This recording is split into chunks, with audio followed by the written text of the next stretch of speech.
Okay, hi everyone. Hey, I'm very sorry. I had a little technical difficulties getting started. The show somehow had been put on private, not public. I want to apologize for that. And I want to thank you all for waiting for me. So, anyway, tonight we're going to be covering something a little bit different. It's going to be multiple topics and topics that the chat wants to talk about as well. We're talking about trending classic rock topics, things that are trending right now, things that have been happening lately. Okay. So, first of all, thank you all for joining me on my Royce in the House YouTube channel. A couple of minutes late getting started here. I appreciate you all being here. So, the first thing I want to talk about, guys, is what's going on. You know, the Beatles took a total of 14 years and they've held on to a record for 47 years as being the first band ever to top the charts in the UK with 12 number one albums. First band ever. Now this is almost 5 decades that they've held on to this title. Recently, Taylor Swift accomplished the same thing, not in 14 years, but in something like 7 years. All right. So there's a lot of people that don't really agree that there's a fair comparison because they're actually taking the streaming stuff and including all that today, whereas we didn't have that initially. Does anybody have a comment on that whole situation where Taylor Swift has knocked the Beatles out of a 47-year run as having the most number one hit albums? Because the comments on this thing happening, there's a lot of people that don't agree whatsoever that she should have been given the top spot just because of the way things are counted today. It is a little bit different. Back then there was no streaming, and so that's all being added in today, and the streaming is a big thing, particularly for the young folks and for the folks that listen to Taylor Swift. Okay, so I'm gonna visit the chat here real quick. We've got a lot of people coming in. Again, I got a late start. The show is set to private, not public. Let's see. There's Michael Nolan. Hey, Michael, if you're ready, I'm going to put a link up right now, and I'm going to invite you and any of our other guests that want to come on.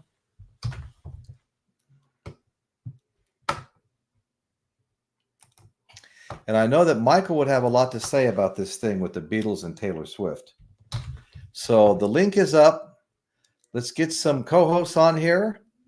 Come join us, Michael, Daddy Boggs, if you'd like. Anybody want to come on and help out in the co-hosting duties. We're wide open. We'll stick with the Beatles thing for a minute because I think that's going to be an interesting topic for a lot of people. Okay, the link is up. And I'll go ahead and put it up back to back. The link is up ×2. And then we're going to back up a little bit here. We're going to check in with the chat, see what we're doing. I was late. I was kind of freaking out, to be perfectly honest with you.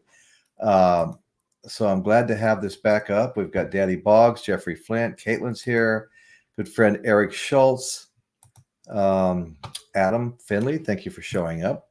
Let's see. Schultz, go down here. Let's scroll down a little bit. Okay, so in Buffalo to hear you. Oh, nice. In Buffalo, we hear you. Okay, great. Thank you. Yeah, I was, like I said, I was a little bit freaked out. Dr. Rick. Hi, Dr. Rick. Good to see you here, brother. Yeah. Okay, so the crowd's all gathering. Much appreciated. I want to, while I'm scrolling through the chat, I just want to mention that I want to do a shout out right now for my 3 members. I have a membership now. Reached that 1,000 subscriber milestone late in February, and shortly after that, set up the Patreon account. Sean McCall, I want to give him a shout out. Sean was the first one to join, and then last week he was joined by Steve Midthen and by Michael Nolan, the bottom line. And I really appreciate everybody for doing that. More than anything, I want to appreciate everybody for coming to the show. That means a lot to me. That's the most important thing. It's the most important thing that we get together and we all have fun. but did want to give a shout out to those people that have joined. So that's appreciated too. We've got Angela here. Thank you, Angela. Hear you fine. Perfect. Buddy Eric Schultz. Caitlin, Music Sanctuary. Hi. Jeffrey Flint. Yeah, okay. Well, it looks like if no one wants to jump on here, we're just going to have to Music Sanctuary. Thank you.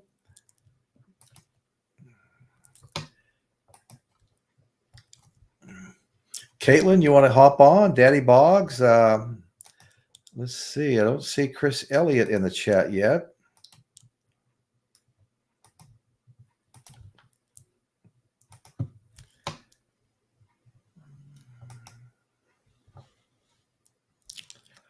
Okay. Okay, Angela, it is different now because it was based on physical album sales. Exactly. That, Angela, I'm glad that was the point I was making myself too. It was physical album sales, not streaming. The streaming stuff is all being added on now. When they factor in where you're standing on the charts, they're factoring in things that weren't available, during the Beatles run, which hasn't completely died yet. Sean McCall, thanks for Sean. No, thank you. I really appreciate you joining. You're going to strain your eyes, Caitlin. Hey, look at this. Look at this. We've been joined by the one and only Caitlin Stoddard. How are you tonight, Kate? I'm good. Sorry for my hair. I've just been tired. It's been kind of crazy over here, so I was just resting, watching Sons of Anarchy. But I'm good. You don't have a beanie handy? I'm just kidding. Okay, so funny. There's Michael. Michael, are you going to hop on here, buddy? Give me a minute, Royce. Yeah, hurry up, Michael. I'm waiting. Yeah, we will give you a minute. Okay, Caitlin, what is your opinion of Taylor Swift overtaking the Beatles with the most, with 12 number one hits in the shortest period of time? Oh, yeah. 12 number one albums, not just hits, albums. Mm-hmm. Yeah. I read. Go ahead. I'm sorry. No. Keep rambling. You're good. Well, I was just reiterating an earlier comment that they've kind of changed the rules on all of that. Well, that's what Angela said in the chat, and that's exactly. Angela just nailed it with that. Yeah. Shout out to Angela. And I agree with her because I really think the media. I don't have problems with Taylor Swift, Michael. I'm sorry, I don't have a problem with her, but it's just that I think the exposure to the media really brought things out. I'm not saying she's awful. I know, and you know what? I have no problem with Taylor Swift. I take my hat off to her for her success. And there's just, but I agree with you. I don't own a Taylor Swift album. I've never, you see them every time you go out. You go to the places like Walmarts and Targets that sell volumes of albums now. I liked her better in country, and I actually got to see her when she was still in country. Okay. And I don't mind her. It's just I think I think she's great. I think she's phenomenal. I know Michael's gonna butt heads with me this, but I'm ready for it. But and I respect that too. He knows that. But yeah. But but the media, as a music journalist, media does just it's ridiculous. Well, the rules have all changed. The rules have all changed. I know she sells out stadiums. Yeah. She sells out stadiums just like the Beatles sold out stadiums. But like I said, if you look at like Sean McCall's comment right here, Taylor is a phenom, but nothing matches the dominance of the Beatles. No, the Beatles were dominant. There's a lot of bands that are on top today. No one is a real standout. There's and plus we have our classic rock that's still off the charts as far as I'm concerned. Yeah, I'll always love my classic rock. That's all there is to it. Oh, are we doing a little bet on the talk? Ooh. Vegas odds, Michael Nolan, Chris Ward's on the photo. Now, okay, Michael, before you get started, I've had a couple of shows that they've demonetized the commercials on because of language. So we just want to. No, totally. Yeah, totally. Oh, Shows even dang. get shut down. Shows even get shut down. So we've all had to clean it up a little bit. Eric Schultz, a lot of people can download albums, but they will listen to the album, but they will listen to the album all the way through and come back to those albums for years to come. Right, right. Well, that's the physical media at big time. Can't down, but will I'm sorry, but will they listen to the albums all the way through? And whenever I go and stream something, most of the time, unless I just want it for background, I don't listen to it all the way through. Okay, so let's see. Let's scroll on down. I'd like to hear more from the chat on Taylor Swift being, taking the crown from the Beatles for the most albums hitting #1 in the shortest amount of time. So a lot of female artists who are better singers and songwriters than Swift, in my opinion. Well, I know that's exactly right. Again, I'm not going to take anything away from her. I mean, the sales, the stadiums she sells out night after night, that does speak for itself, but it's just not my style. She lost me 15 or 20 years ago when she was singing about, her rival being cheer captain while she's on the bleachers and stuff like that. I just imagine a romantic interlude in a hot tub with wine, and you're hearing about how she's sitting on the bleachers. I mean, it just didn't resonate with me. I like her early stuff. The now stuff, not so much, but I prefer her early stuff more than anything else. Okay, I got to back up and see something. Royce is rambling. All I can say is to invoke Led Zeppelin's "Ramble On." That's great, Eric. Thank you.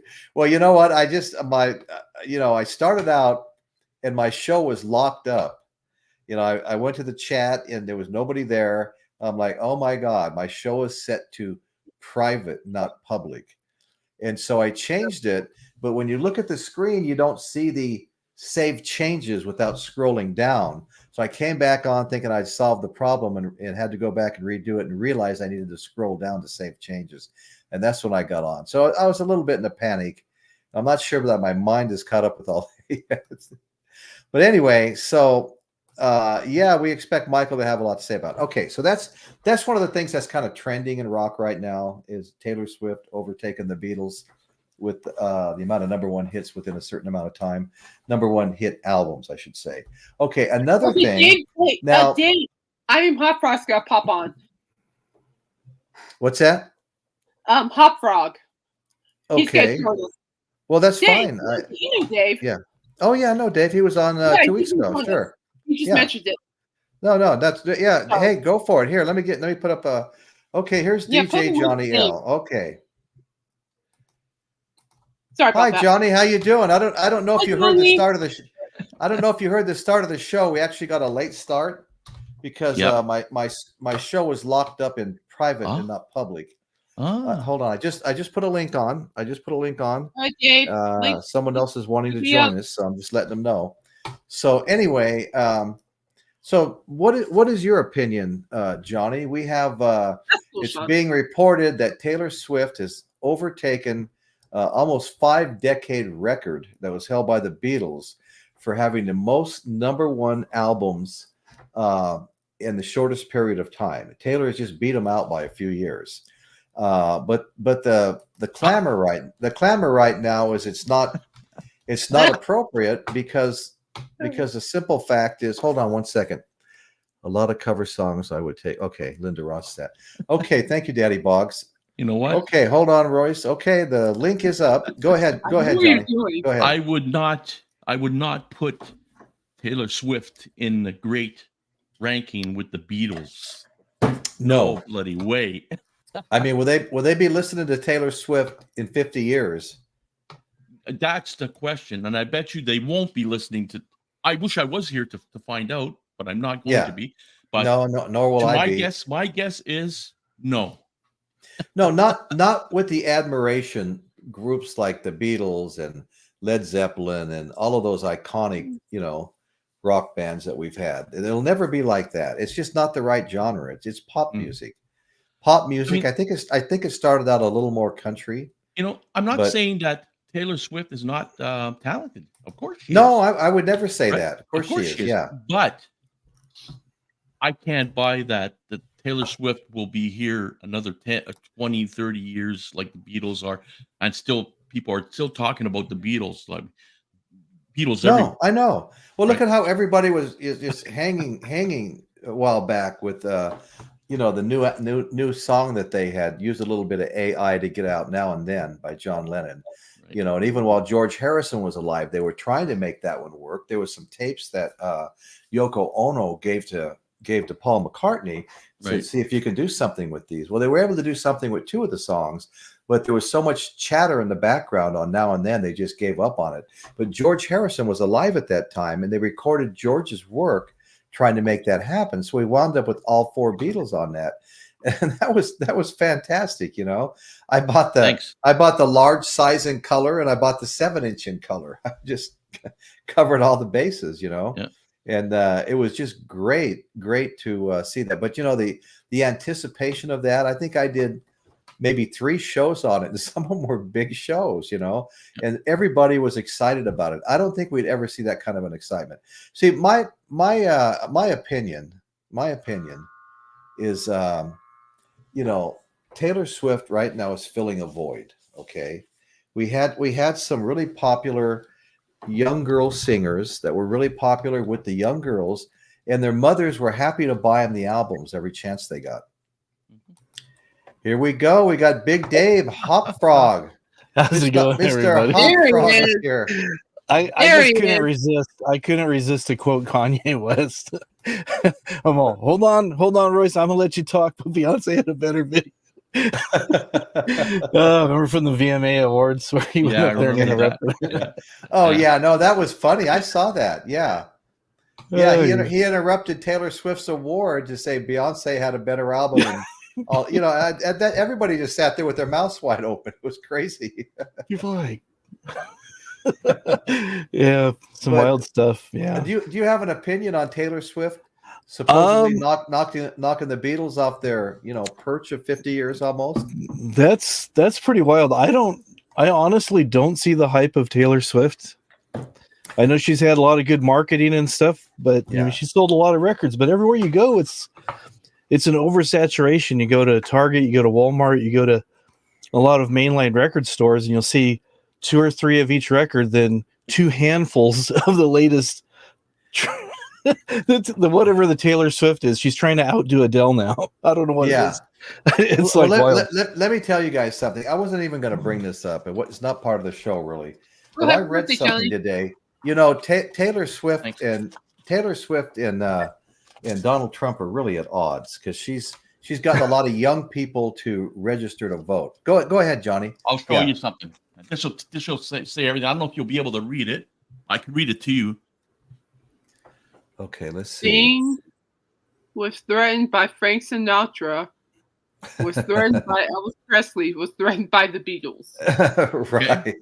No, I totally. And at the bottom He's one. never been threatened by anyone in 60 years. Wow. Right. No, that's really an impressive statement. So what I was saying, Johnny, was the fact that you know, Taylor Swift and Donald Trump. And this is the last thing I'm going to say about politics, probably for all my shows going forward, because I don't like talking about that stuff. But there's a little battle there, you know, because Taylor Swift is getting young people to sign up and vote, and not to vote Republican. Okay, so she's actually gotten a recent warning from Trump. And today I read something that really blew my mind, because there's so many super fanatical people out there. Somebody wrote, my wife brought it to my attention, that Taylor Swift is going to marry Travis Kelce, and they're going to have a baby, and that child will be the Antichrist. Yeah. You know, okay. Oh my God! I mean, this is really starting to get out of control. Yeah. I read something about that. She's not dating that football player, right? Yes. No, Travis. she's good. I've read something that football player is real miserable. Ron, there was something that a thing that I seen that he was giving an elderly person hell or something like that. It was on YouTube. Oh, was his coach? Was it his coach? It could have been the Oh, coach. yeah. Yeah, it could have been something. No, Yeah, no, no. Or something, I right? saw that was a playoff game. That might have been the Yeah. Super Bowl. I saw Oh, that. that And was there the was, Super Bowl. there was a lot of comments It was the Super saying that Bowl. what a bully that guy was to do that to the, and supposedly he's not the nicest guy. I don't know. I don't know him, but that's what I've seen. Yeah. No, Well, I want to he's a say good hi. I guy. want to say hi to You know, Steve. I mean, Hi to in Steve retrospect, Midtham. it was the Super Bowl, and I get that he wasn't in the game for that score, and he was angry. But that's I want to say hi, Caitlin. Let me say hi to Steve Midtham. He became a member of the show last week. I want to tell him how much I really appreciate you doing that, Steve. Thank you. Okay. Okay. So go ahead, Caitlin. I wasn't trying to cut you off. But... You're okay. You're okay. No. It's I true. was just saying that he was angry because he wasn't in a play, That's possible. so he was just. Yeah, So you know, he's Jerry's kind of nailing it right here. The Beatles' entire body of work, songwriting, structure, production Good methods, point, Jerry. and the band writing their own material, changed music, and is and will continue to be studied. Exactly. Nothing against Swift. Well, that's exactly right. There's really no comparison. Okay, okay. There may be some comparison on sales numbers, but that's where the comparisons end.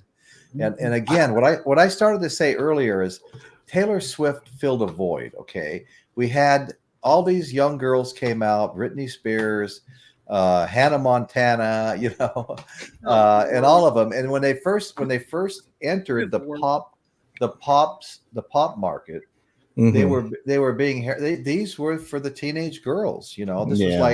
This was like Hendrix on tour with the Monkees, and they were all screaming at him, "We want Davy, we want Davy." Well, this was for the young girls, and this was some music the moms could buy their daughters. They could listen to it together and say how great they were. Well, then pretty soon, all of them became a little bit scandalous. Yeah. And then along come Taylor Swift. She was like the last one standing. Oh, wholeheartedly, I agree. That same group, the young girls and their mothers, turned all their attention towards Taylor Swift. She was the last one that they felt good about. At least the parents felt good about. I guess I agree with the comment you made. She was there to fill the void. Yeah, that makes sense. Yeah, and it's a big void too. Oh yeah. Oh yeah, I saw her eons ago up in Wyoming. Well, she opened up for the country group Rascal Flatts, and I got to see her, and she did fill that void. I know what you're talking about. It was phenomenal, in my opinion. I had a blast watching her.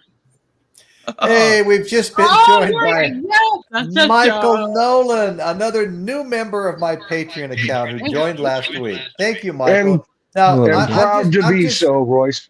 Thank you, Michael. I'm just proud to be yours also. I'm just wondering if you have anything whatsoever to say about Taylor Swift knocking the Beatles off their perch. Are you freaking living in a fantasy world, people? Okay, first of all. All right, now, first of all, let's get it straight. You guys have been chit-chatting all night about the niceties of Taylor Swift, of which I disagree on every freaking point known to man. All right. Every point known to man, exactly. She ain't nothing special, Royce. She can write an okay pop song. Okay, along the lines of what you would get from a Bobby Sherman or a David Cassidy. I'm going back to my day, so there weren't as many top idol female artists, but filling a void. The woman is a void. She is a MILF who thinks, an aging MILF who thinks she's 16. And her whole gig that separates her from mediocre pop songs, people, is this. She complains about ex-lovers. Ooh, what a grown-up thing to do. And what a charming example that all of these freaking stupid-ass mothers are buying tickets for their daughters to go see. Okay? She's no paragon of virtue. And that whole gig about complaining about her boyfriends isn't even freaking original, Royce. Who did she steal that idea from? Alanis Morissette? Anyone? Okay? So the woman is a sub-talent at best. She's marketed a corner. Now, as far as all of these, the details of this report that you've brought up tonight, it's not only like comparing apples with oranges, it's like comparing planet Earth with planet Zoltron 99-1982. Right. Okay? A planet that never existed until I just willed it into existence before you. Now, this is my question to Michael. This is my question to Michael. Yeah, hey, by the way, hi, folks. I've been listening to you guys, and I'm steaming from behind. I'm putting on my shirt, and I'm blow drying my hair. You know, I'm going to wait till I get up there. I blow dried mine today, too. I had the setting too high on mine. So, Michael? Yes, sir. Johnny. Tell us how you really feel. That was my question, too. Royce, I have to defer to you because I told everybody I'd be nice tonight. Well, I know, Mike. You don't. When I read stuff like, she's an adequate songwriter. She's got an okay voice. A lot of people find her attractive. I swear to God, if I was 25, well, no, I'd have to be at least 35 now to even, unless I'd be a predator at this point. She is aging, and she's got a fine face. I think of her. I'll tell you what I've called her in the past is the 21st century Noxzema girl. Girl. Okay. Cheryl Teague's reincarnated, kind of. Oh, I'm fresh. She's about as fresh as that dirty, oily rag underneath your car. You know, she's been through the mill about 1,000 times, and she's singing like a cherub who just got her cherry popped. You know, shame on her. But hey, listen, she's a billionaireess. What works, but there's a difference between pop music, some pop music, because some pop music can be art too. None of her shit is, but what the Beatles gave us. How about the greatest pop single of all time, Strawberry Fields Forever, and Penny Lane? Yeah. Oh, sure. All right. There is more in those two songs than how many albums does she have out? And we're talking about her in league with who? Oh, God. It's a non-starter, man. You just go, no way. No way. Two songs. They beat her. They grind her into the dust with two songs, man. Yeah. They can do it. And they haven't even begun to bring George Harrison out. You know, how about something or While My Guitar Gently Weeps? He could contend with anything she's ever put out. Hey, and he was the weak so-called link. I don't believe it, but no, I don't either. Look at James Watson's comment up on the screen. Oh, that's thank God he's going after someone else for a minute. James knows on my latest video I ripped him a new platypus to sit on. Yeah, but I was fair, James. I was fair. I brought.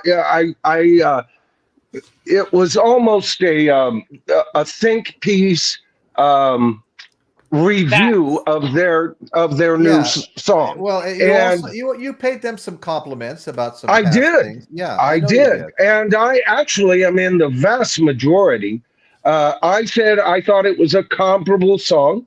I think it's a hit for them, designed to be rotated on airplay, and it will get whatever that deserves. It's a competent song. I thought Nikki Sixx's bass lines, although I didn't bring this up, who knows when Bob Rock's really in the picture, right? Were intriguing. They went up when I expected them to go down. I'm a bass player, and they went down when I expected. Oh, that was nice. And the rest of the thing was me taking pot shots at each and every member of the band because they are the white trailer trash rockers of rock and roll. That's what they are. And I ought to know. I come from a long line of white trailer. Well, that's another story. I don't know if any of you have seen the movie on Motley Crue. Oh my God! I mean, I know it was a movie, a lot of Hollywood there, but I think there was a hell of a lot of reality there too. You talk about wild. I mean, yeah. Well, Yeah. I've always thought Motley Crue was just, like one of the better party bands. And I was never into party bands, really, Yeah. They had to offer something else than just being that. And I always like Yeah. artists that make me think beyond the end of my nose or touch my heart. And girls might have touched something in me when I was 16. But these guys are in their guys are in their 60s, still thinking they're teenagers, man. Michael, I liked them on some level all the way through Dr. Feelgood. I can't remember what the next one was after that. And I enjoyed some of those songs. I did, but never on the level of, say, my favorites like Led Zeppelin or like Santana or like some of these other iconic bands. Right. I never really liked them honest. on that level, but I was having fun with a lot of the MTV videos. Right. The MTV videos were entertaining. I just said that when they were on, I didn't turn them off. They on some of their cuts, not all of them, but there was a couple of cuts if they were on, and I'm in my truck and I'm jamming down the highway. Right. They had a good groove sometimes. There's nothing like the sound of a song starting off with a Harley Davidson being revved up. Oh man, and then there's that. Of course. I mean, of course, they had their place, but they've overstayed their welcome, as far as I'm concerned. Oh no, yeah. Well, especially lately. Yeah. Hold on, Rice. I'm gonna let you talk, but Joan Jett had a better video with the bike in it. I agreed. But I want to know, why is Taylor Swift getting the love and our Joan Jett is not? That's she started the Runaways. She's still that's a good. There you go. And so many other iconic female singers. Oh yeah. Band leaders. I mean, it's hard. Like I said, she filled a void. Yeah. She filled a void for the young girls. The current generation of young girls. Mm-hmm. And that's what my granddaughter loved her.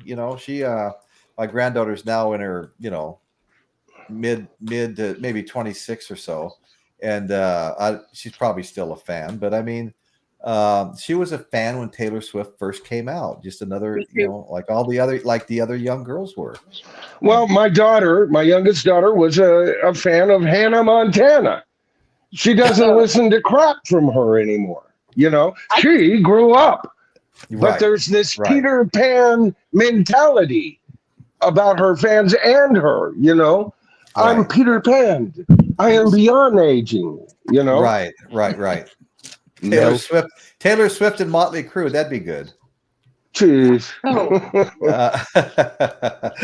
Well, you know what? I think I'm going to move on to the next trending topic. Yeah. And the next trending topic has to do with Beyonce's new album, Cowboy Carter. Now, just like Taylor Swift, I've never been a Beyonce fan. I was hearing about her new one. It's a Western album. It's supposed to be a country album. And there's a lot of people mad that they weren't been invited to the Country Awards show because the album just really blew up and went to number one. So I had to listen to it online. I streamed it and I listened to the first song, Texas Hold'em, and I actually enjoyed that song. Yeah, I thought Texas Hold'em was a good song. But then what really got me was she did a cover of the Beatles' Blackbird, and bird is spelled with two I's, Biird. And how quaint. Yeah. Oh, she's a genius. She must be an artist. but it's not a bad cover at all, as covers go. But anyway, so the female backing vocals suck, and it sounds like a lark when it's more of a darker tune. And she took all of the gravitas from that. I always want to say gravitas. I don't know why. When I was a kid, I also used to think the word was persuado, not pseudo. Anyway, but she took all of that out of her, and I think the whole album sucks, personally. Well, most of it does. I mean, I did like, she sings Jolene, Dolly Parton's Jolene, and I thought she did a better Jolene than Dolly Parton. I mean, I liked her version better. It's a little more to my taste. I grew up with soul music and R&B and blues, and I'm feeling more of that, whereas Dolly Parton, I just feel straight up twangy country. Iconic and excellent. I've been a fan of Dolly Parton's as well, but I did like, and you know what, you notice I bought the $9 version, right? I didn't buy the $40 double album, nor would I. This is the only thing I own by her, and I don't know how much it'll ever get played, and I don't own anything on Taylor Swift, but we've moved on from Taylor Swift now. we could beat Taylor Swift up for the rest of the night easily. Well, now, if you're going to compare her to Taylor Swift, hallelujah, she's the queen of country, bro. Yeah. That's if you're going to compare her to Taylor Swift. But there's only 3 songs I cared for: Texas Hold'em, Blackbird, and the last one I mentioned, which was the Dolly Parton Jolene song. Jolene. Those three songs are okay. The rest of it, I just kind of blew my mind. It's like, what the hell is this? It didn't sound country. For me, didn't sound country at all. For me, Jolene is so locked into Dolly's voice. Mm-hmm. It's like some Beatles songs. They own them. No point in covering them, because there's no point in listening to it in any other format than, Paul or John or whoever singing the lead with John and Paul in the background or whatever, right? So Jolene, to me, is one of my favorite Dolly Parton songs. And I think everybody I just hear Jolene. That squeak in her voice, which adds to the emotive quality of that song. I've given Dolly Parton a whole lot of shrift in the last couple of years. No, but, I know. But I've always been a fan of hers. I always have. Just a top songwriter of all time. I mean, yes, she is. I think she's wrote something like 600 songs or something like that. Yeah, she's wrote a lot. Songs you don't even know was hers. Too, was hers. Yeah, exactly. Yep. Exactly. She's one of my favorites. Her and Willie Nelson, man. Her and Willie Nelson. They could write for any genre. Right. Well, just like Smokey Robinson wrote like half the Temptation songs that were all hits. Mm-hmm. He wrote for everybody. What did he write? My Guy for the Temptations and My Girl for Mary Wells. I mean, he wrote so much. For all those soul artists, it was huge. James Watson, it sucks when you look up Blackbird on YouTube now. Her version comes before the Beatles. Well, that's what I'm talking about. Yeah. Well, that too will wane. John. I read that John Lennon called her and complimented her on doing an excellent version, and a lot of it had to do with Blackbird's about mistreatment of some black girls and women in our country. Who called her? John Lennon. That must have been No, I'm sorry. Paul McCartney. Paul McCartney called Beyonce and congratulated her on doing such a good cover of Blackbird. That would have been one hell of a phone bill. No kidding. Yeah, somebody notify Right, yeah. Houdini. John, all right. Little slip of the tongue.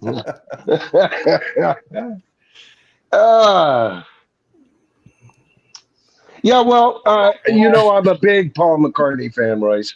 And, nobody crawls up someone's ass faster or sweeter than Paul McCartney. I love him.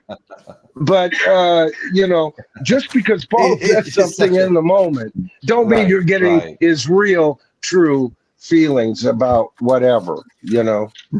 I think, I've heard so many interviews by him talking about all his songs and everything.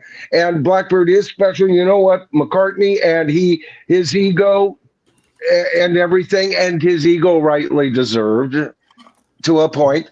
I can tell you right now, McCartney's thinking, I don't care what he told her or wrote her in a telegram or whatever. He's going, I got it right the first time. Thank you, love. You know? Yeah. Eric Schultz made an interesting Which he comment did. here. He had a Beyonce album called Lemonade, and every song had a video. He watched it all with his daughter in 2016, and it was a well thought out concept album. Thanks, Eric. Appreciate you adding that. I'm not aware of it, Eric, so no comment on it. I don't know. I'm not a big Beyonce fan, so I haven't dug back into her discography or anything like that. All I know is what I've, since I've been on my channel, what she's put out and all of that, the few times I've covered her, not a major fan. That's all. But that's my opinion only. Sure. Yeah. Well, no, it doesn't Michael, mean anything. It doesn't mean anything. I couldn't tell you the name of one of her songs up until 4 days ago when I picked up this CD. Not a single song, or even a name of one of her albums. Although I have seen them, they pop up all the time when you're doing stuff online and everything. But, but it wasn't. Now I can tell you the name of 3 because they're on this CD. Okay, right. So I was not a fan. I could not tell you the name of. Well, I know Midnights by Taylor Swift, because you go to Target, it occupies an entire end of where the albums are. And so they sell a lot of Taylor Swift at places like Target and Walmart. Okay, I know someone who has 4 copies of the Midnight just because it's a different color variant. Well, yeah, and then albums she already had out. Caitlin does too. Do not. No, I said who did that? Oh, Paulina. Yeah. Oh, yeah. Okay. No, I do. Well, does anybody know the story behind Taylor Swift reissuing all her albums? I think somebody else owned them, and then she's reissuing them under. It was her just getting her back control of her stuff, which I'm all in favor for. Despite what I think of her, she's an artist. She deserves control over her beloved children, her songs. Yeah. Like any other songwriter, Yeah, right. No, Yeah. I agree with that 100%. Look who's been fighting for it. Took Fogerty time to get his, and then it just pops up now. It seems like every other month somebody fighting for their songs or their rights. Yeah. Mm-hmm. And good point, Angela. And what he was saying. As a matter of fact, there was a blurb that he had to explain that to Beyonce. She wasn't aware of that aspect. See how quickly we forget. There was a time when not only every Beatle fan knew that, but every fan who liked music knew that. Right. And little bits like that are slowly fading into internet myth. So sad. Really sad.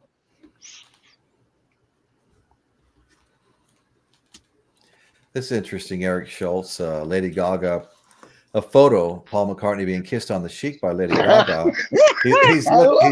He's looking startled with his hand out stretched toward the camera. A caption, "Love me, don't." Yeah. That's funny. That's funny, Eric. Yeah. Thank you. But see, Paul, he played. You almost have to speak Paul McCartney code when you watch him, and then take into consideration the setting of the interview, the intended audience, and then you can understand exactly what he's saying. Especially, see, I've watched just about everything ever recorded on Paul McCartney. I'm that big of a fan. I mean, him and John are my 2 biggest heroes, tied, right? But since John has passed away and Paul's been with us these decades, Paul's been my main go-to guy. And, he does speak in code. That's Macca you're talking about. All right. He's Macca. And the guy gave him that nickname was John Lennon. And he usually used that term, stick it in your ear, Macca, right? When he was kind of, talking to the show busy Paul, right? And so that nickname is well-deserved. I love Paul. He's a family guy. He wanted to go on tour, took his family with him. That's my kind of guy. Are you kidding me? And then he gets all this crap about him being lightweight and everything else. Well, he's on the freaking show, on the road in a double-decker bus and had the roof ripped off with his girls playing with the dogs on the top. I mean, what is more 1960s than that, man? Right. He lived the life, and he lived the arena life, but he brought his kids along. Yeah, him and Linda is one of the great love stories. Everybody talks about John and Yoko. What about Paul McCartney and Linda McCartney? A great love story. I don't think they had a lost weekend that lasted 2.5 years. Nope.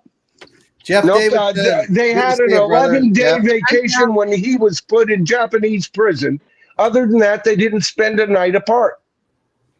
Well, look at Piccolina the cat. She enjoys Jolene by Miley Cyrus. It now has 456 million views. Wow, Jolene gets around, I'm telling you. Yeah, that Hannah Montana sure has turned into quite a spectacle, hasn't she? Yeah. We were Eric. I didn't think her daddy was talented. Achy breaking heart. Oh my God. Yeah. Mr. One Hit Wonder. Mr. One Hit Wonder. He was kind of a one-hit wonder. Yeah. Yeah. He got a lot of mileage out of that one song, though. It was just but what a ponytail. One monster song he had. Suddenly, every hipster in America had a freaking ponytail like that. Oh, yeah. Yeah. Yeah, that was kind of a, what would you call that haircut? It was kind of a hybrid between a couple of different styles. I don't know. Whatever. I don't even want to think about it. It's like a hybrid mullet. All this dead nonsense. Well, anyway, guys, so that was two of the topics I wanted to bring up of trending things. The last trending topic that I was going to bring up, then of course any of you guys are welcome to bring up anyone you want, but these are kind of three biggies for me. I'm gonna pull up a picture real quick, and this picture is of a concert that has been coming back around again. There's a new Experience Hendrix 2024 tour.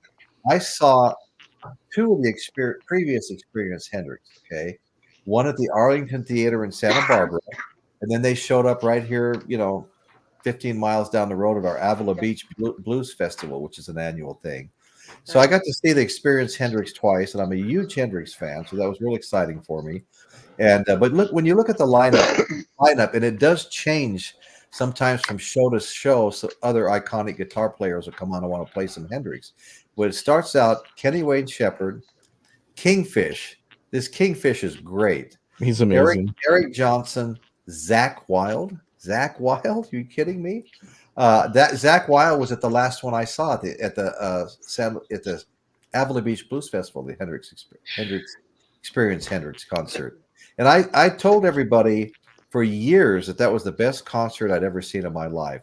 They assembled all the greatest guitar players of our time and had them all there doing Hendrix songs with their bands, and they all came out and paired up and stuff and did more Hendrix songs. And that show was just, for a fan like me, I was just in heaven watching that show.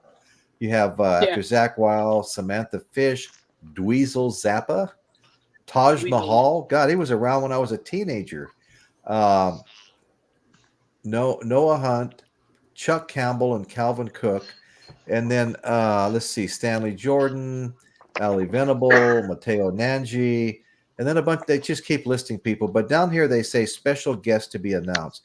People just want a part of that. They want to be a part of the Experience Hendrix concert, and all kinds of people show up. It's just amazing. Yeah. Great stories get told. I'll go ahead and take that off now. But a lot of great stories get told by some of these artists that met Hendrix and did things with Hendrix and how they always felt about his music and how much they love the guy. My favorite story came from, let's see, Isley. His name was Isley. What was his first name? He was the son of one of the Isley brothers. Now, Jimi Hendrix played in the Isley Brothers blues band for something like 4 to 5 years and lived with one of the Isley brothers. Mhm. So Lived with when- Ernie, I think, right? Ernie, thank Yeah. you. So when Ernie came out and started telling the story, he goes, "Yeah, Jimi Hendrix came and lived with us when I was a little kid. He was in my dad's band." And I'm like, "What? I never heard this before." And he goes, "Yeah, he taught me how to play the guitar." And after he told these stories about, having Hendrix in the house and getting lessons from him, all of a sudden he broke out into playing some Hendrix songs. And it's like, oh my God, you could have closed your eyes and thought you were listening to Jimi Hendrix, but you could have done that with a lot of these people, because there were just, Joe Satriani. The list was just Buddy Guy. Everybody you've ever thought was a great guitar player played on one of those concerts. Maybe not all of them, but one of them. Like I said, everybody just wanted a piece of that. So I'm really excited that that's coming back around. I know it's not coming close to me like the previous one did, because I got to see it in Santa Barbara, and that's like a little over an hour and a half drive for me, maybe an hour and 40 minutes. But hell, I never mind going to Santa Barbara, especially for this. And Billy Cox, the bass player in the band of Gypsies, was signing guitar straps, and some pictures and stuff like that. Wow. Guitar straps are like $40. I kick myself now. If he's there signing them again, I will buy one. Yeah. So there's a few people in the lobby selling little memorabilia, things like that, So anyway, I'm looking forward to that. If you want to see a fantastic concert, do yourself a favor and go experience Hendrix. You won't be sorry. I guarantee you won't be sorry. No, I So should feel let's that. see. Caitlin, do I see that you're a fan of Miley Cyrus? Yeah, here's the thing. I never hated her. I have a lot of respect for her, and the thing it's that I'm okay. Bear with me on this. So I'm the second oldest of 7. Okay. So all my younger sisters watch Hamilton 24/7, and that darn near drove me crazy. But once Miley started to branch out, I'm like, wow, look at her go. And then what I do for work, right? Like news stories and all that. Yeah, I've read so many stories on what Miley Cyrus has been doing, and it's just stunning, really impressive. Right. And she's grown a lot. She's grown a lot. I actually, my very first experience with her post Hannah Montana when she came out with that one guy with the striped pants on, and it was talk about some suggestive dancing. Oh, was that Robin? What's his name? Sick? Oh yeah, Beetlejuice. Oh, Beetlejuice. Yeah. No, what was his name? He had a famous DJ Robin dad Thicke. or something like Robin Thicke. He came out with Robin Thicke, and that dance that she did. Oh my God, that was completely off. That's when mothers stopped buying their daughters Miley Cyrus albums. Was that night? Yeah. I just checked the Hendrix Experience, the tour guide thing, and the tickets are really reasonable for all that talent. I know. Yeah, it's unbelievable. The tickets are very cheap. I don't know if Michael caught any of that, but that like from what I've seen from Hendrix tours, basically like from maybe $50 to maybe $120 on a few of them that I just seen. Yeah. A lot of them are small venues. I saw them inside of a theater. Yeah, inside of a theater in Santa Barbara. There were no bad seats. Wow. Right. Yeah. It's a tribute concert, and prices are set at tribute levels, not like the Eagles with one guy who's lip syncing up there, who are charging, like I said last time I was on this show, still to this very moment, $5,000 for front row tickets. No. Okay. And the Eagles are every bit as nothing more than a tribute experience at best. And they're commanding top dollar, while concerts like what Royce just shared with you folks are reasonable, enjoyable as I'm sure the taped sweet voice of Don Henley is live, if that's your thing. You know what I'm saying? And a lot So- of great Yeah. talent. Well, Very we went- reasonably priced. Yeah, I'm not I a got big you. I'm not a big tribute band fan, but I did go to Michael knows his Queen Nation Friday night, and the tickets were Really the tickets good? were actually the tickets were comped to me, but they were normally like $29, and it No, was it's not fun. My wife wasn't crazy about it. We didn't stay for the whole thing, but she was never a fan of Queen. I know a lot of people became fans when the movie came out, which I know a lot of people make fun of, but it did play the Queen music and it did bring new fans into the fold. I became a bigger fan after seeing it, not because I thought the movie was realistic or, true or anything like that, but it was just hearing all of their music, in a setting, concert kind of setting.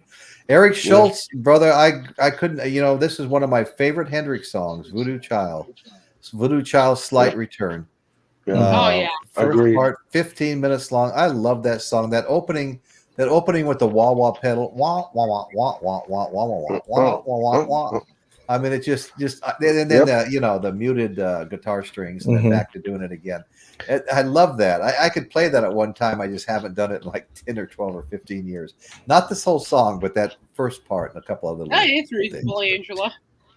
But I like the way that Mitch Mitchell and Jimmy locked in so tight together on that song too. Yeah, yeah. Because without Mitch, that song would have. I mean, it was a great song, but you just needed Mitch drumming. Mitchell's It was just like totally. He's not as underrated as he used to be. People yeah. have finally caught on that Yeah. when you're keeping up with Jimi Hendrix and all his improvisation, you've got something going on and doing a damn good job of it too. Oh yeah. Oh yeah. Yeah. Oh yeah. Mhm. But like you're saying about the Hendrix experience tickets being so low, you could treat yourself and 20, 25 of your friends or buy one Taylor Swift ticket. Right. Maybe. Well, And I tell you what, if you guys get a chance, I'm definitely, if it gets anywhere close to me, I want to go. But if you guys get a chance, check it out. I would. again, I said this a few minutes ago, but I described that as the greatest concert I've ever been to. I've been to like California Jam, where Black Sabbath was, and Deep Purple and the Eagles, they were all there. But I'm such a Hendrix fan that I enjoyed this as much as anything I've ever seen, to be honest with you. Wow. Yeah, High praise.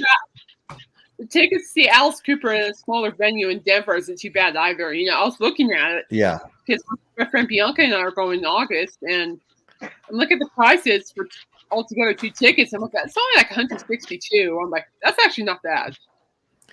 I just want to say good evening to Cycles Platters, who has joined us. Thank you so much, brother. We appreciate seeing you here. Paul. I think he asked for a link. Paul's show has been growing lately, and I'm really glad to see that. He's doing a good job, and he's had interesting topics, and it's a fun show to go watch. I suggest everybody check Paul out. And while you're at it, check Caitlin's Magical Corner out if you don't already go there. And of course, Michael Nolan, the bottom line, Hop Frog, and Johnny L has been putting on. Have you put a show on lately, Johnny? I haven't noticed a new thing. No, I just couple of weeks. I just a couple of records I was playing, and I kind of like taped the song with my phone and everything, put it on my channel. But the sound wasn't. I don't know whether it's because it was too close to the speakers, because I reorganized my area, and I put the record player there, right? It used to be over here, and Right? and the speakers were over here. Okay. And they sound the other records I taped were sounded great, but I taped it there, and I think maybe the speakers were too loud for the cell phone or something. So there's something wrong with it. So I'm gonna have to redo it and see. But there's a couple of records and stuff that I Do your recording in line, dude. Yeah, get yourself an adapter from the out of your amp into your phone. Go to Best Buy, talk to the Geek Squad. They'll tell you ABC, get it connected, and then record it from that point in line. You're going to get a much cleaner signal and everything else. Yes. Because it doesn't have that. Yeah, that has behind it has an inline thing, I think. But it doesn't have a USB. I wish it would have had a USB. Well, see, that's what you need. You go from whatever it is. Say it's an RCA back from an RCA into probably a female RCA that has a Y cord into an adapter that goes into an adapter that it winds up with whatever it is, Lightning or USB-C that you are using on your phone. Right? That's how you do it. It's a river, Johnny. That's all this electronic music is. It's a river, and it's coming out like this, and you just got to get it down to there. And adapters do that. And once you got the adapters and everything, you'll thank me. Trust me. Yeah, so because it will be so simple, and it'll be pristine every time. I'll need an adapter to plug into the phone, the earpiece, right? The earphone piece of the phone, right? Right. So I'll need an adapter for that, which then connect that to the inline in the turntable, you mean, or something like that? Right. And while you're at it, do it on a good recording app. Make sure you've got a good recording app there, and then save it to your phone. And then when you edit your video, drop that underneath your video soundtrack and bring that up and mute yourself whenever you need to by dividing your video stream. You can cut it, and it never shows the cut if you don't mess with it beyond that. And then just edit that section, bring the sound down where you don't want to hear you. It's real basic stuff. And that's how you get your to get a nice, more professional sound for your videos. Because I use the speaker for the phone. Yeah. Just directly to that, and I think there was a bit of feedback. Yeah. It was now too close to the speakers. Yeah. Now there may be an easier way. Rachel does a very good job with her musical shorts, and I always assumed she did something like that. But you might ask her next time you're on the stream, how she accomplishes that. Yeah, because she's pretty knowledgeable. Yeah, I want to thank Eric Schultz for reminding everybody to hit the thumbs up or like button, because that's really important. If you get enough likes, the algorithm really pushes your show out there to people looking for content to watch.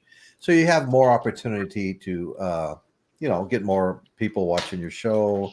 And at least being aware, at least people are learning about your show at the very least. Yeah. So that's a great thing. The thumbs up button is like a big part of growing a channel. And once again, shout out Sean McCall, Michael Nolan, Steve Midthen, all for becoming my first 3 members of my Patreon account. I really appreciate you guys so much. Means a lot to me. That extra little support means a lot to me. And let's see. And Eric, I just want to say one thing real quick. Eric, I'm really sorry you didn't get that part on Back to the Future. Or is it a different Eric Schultz? I'm confused here. I'm not sure. I only know one Eric Schultz, and he's a great guy. Well, Eric Schultz, the actor that was in Mask, was supposed to be in Back to the Future, and then he got booed from it. So that went right over my head. No, he actually filmed scenes. He was into production and everything. Yeah, I've seen the outtakes, and I'm a big fan of his anyway. Mm-hmm. I think he would have been fine in the part. I think it still would have been a hit. See, Music Sanctuary is echoing what I always say about Jimi Hendrix. His older brother and his buddies saw most artists in the 60s and 70s, but the one concert he always talked about was Jimi Hendrix in Vancouver. Jimmy was all he talked about. And I heard that, man. That's how I am. I mean, it's just it's just nothing like it in his short career, Mm-hmm. Oh yeah. Yeah, he took very good guitar players by surprise. Oh yeah, and you know what? They all say glowing things about him too. Yeah. Mm-hmm. Well, there's the famous time when Pete Townsend went up to Eric Clapton talking about Jimi Hendrix. Says, "So how does it feel to be out of a job?" Right. Although I would never compare Pete Townsend to even Eric Clapton, but I wouldn't either. Yeah, Eric Clapton I'd compare to Hendrix, and even Eric Clapton was whoa, Yeah, he goes. This is it. Why can't everybody do this? About the blues based, blues based psychedelic rock and stuff. I mean, but Yep. it's the blues based, man, all the way. And Hendrix, played with a lot of those bands, a lot of the blues bands and stuff, blues and soul, Yep. Yeah. The one guitarist that was never intimidated by him, and he just did his thing, never went mainstream major hit, and he can play anything. Rory freaking Gallagher. Oh, and yeah. even Hendrix. Oh, that's true. Even Hendrix thought that Gallagher was better than him. So wow, what do you do with that? I mean, we had some monster guitar players in the blues. People, we're talking the minor pentatonic scale with a flatted fifth, and not Mixolydian modes transferring over to isotopian modes over to, what I'm saying? This was like, let's just stay with about five to seven notes here. And totally let's see what we can do with those 5 or 7 notes. Oh my God. Our eyes were astounded. Our ears were just blown away. And Hendrix saying that you're better than him is the ultimate compliment of all time. And he also praised Eric Clapton in an interview. There's actually 2 versions of his response to an interview question. One is, well, how does it feel to be the best guitar player in the world? One time he says, I don't know, ask Eric Clapton. The other version is, I don't know, ask Rory Gallagher. So, I don't know if both versions are true or only one or none, but here comes story time from our great time period every single time. I love it. Know. Hendrix was a very humble. Everybody describes him as just a super nice guy, And he was very humble and complimented everybody else. It was his alter ego on stage. He became a wild man. I'll never forget. I'm 16 years old and I got Jimi Hendrix playing on my record player in my bedroom. And my sister walks in and goes, is that Jimi Hendrix? And I go, yeah, why? She goes, you know what he does on stage? I go, yeah, he plays the guitar. Yeah, I knew where she was going. She goes, yeah, but he rubs his thingy up against the microphone pole. And I said, I don't care, leave me alone. And later on, I came out of my bedroom and I was confronted by my mother, and she goes, is that true what Donna said? I go, I don't know, probably. I just like his music. And she never said another word. I agree with Angela there. Getting Wayne Shepherd, $102. Yeah, very reasonable. Very reasonable. Yeah. Extremely reasonable in my book. Yeah. Extremely reasonable. I spent $102 to go see him. $275 for front row to see Neil Young. Well, that's actually reasonable considering his iconic status as a musician. Yeah. That is for who he is. That's a deal. I'd pay that to just see him do Cinnamon Girl. Yeah. Yeah. So many amazing songs, Right. Jack Casey on bass. I got to say something though. I listened to, and I don't think he gets enough credit, and that's Michael. I listened to a couple of his tracks that he done, him sing, playing the guitar and singing and everything on Patreon. Right. What a musician that guy is. Absolutely, I agree. I enjoyed it immensely. Those 2 tracks that Thanks, Johnny. I appreciate it, Michael. I'm more impressed, and I've left comments too. I'm more impressed with each and every song. Absolutely fantastic. We have a true artist in our midst here, Michael Nolan. He is fantastic. From years ago, it was from years ago when I was a youngster. Back in the day, when you used to walk to school barefoot 300 miles in the snow, and we loved it. We loved it. Right. And the soles are already worn off the bottoms of his shoes. Oh, yeah, shoes. That's what my dad told me. He said they got 1 pair of shoes at the start of school, and they had a pretty good walk to school. And before the school was off, I mean, the soles were gone. They ended up barefoot before it was all over with. So Talk to me about those damn Beatle boots you want. That's what we had to endure. Anyway. Oh, you know, we did, Royce. I think I told this story only once, and it was probably 2 years ago on your show. My mom wasn't going to let me get even flared Levi's, right? So we had a basement where my band used to practice. And this is 1969. I'm 14. And what we did is we went down, we took the bottom third of the outer seam and ripped that sucker out, and we sewed a cloth in. Right. And so we had bell bottoms, homemade bell bottoms. Kind of a paisley print or something. Yeah. So we'd leave for school, go back around the yard, go down in the basement, change pants, and then go back in the backyard and off to school. So we'd look real hip, man. That's funny. You know? I actually made my first pair of bell bottoms, you know? That's cool. That's crazy. A lot of kids did. A lot of kids did that. Yeah. Well, yeah, exactly. 14 in 1969. I'm trying to do the math here. You're old, man. Well, I've been around the block, man. Yeah. Well, you know, we had some crazy styles. I just turned 67 now, and I consider myself old. You're a pup, youngin. Has anybody ever done this with their Levi's? Okay, we used to cut the belt loops off our Levi's. No, man. I mean, never did that. That was like a style for us. And the other thing we did at some point, something else became kind of popular, and we started calling the Levi's Grimies, and they didn't become cool until you could take your Levi's off and stand them in a corner, lean them up against the wall, you know.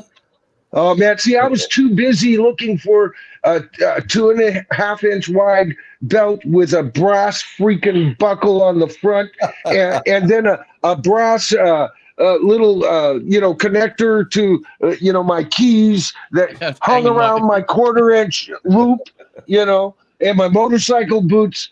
I mean, that was like leather, Levi's, t-shirts, and that was it, man. That was like the whole. Absolutely. That was the groove that me and mine always tried to achieve. Come and win all the time, but Daddy Boggs, I got to give him a shout out for this comment, because I think the Beach Boys show last week had 550 plus views. It did well. I thought was good. That we some of the views have been low. I had a lot of thumbs ups, and that always helps. It always helps to get put in front of more people. Yes, it does. And so anyway, Daddy Boggs, thanks for bringing that up. And of course, Daddy Boggs was major co-host last week, a huge contributor to the show. Did a great job. He did a great job.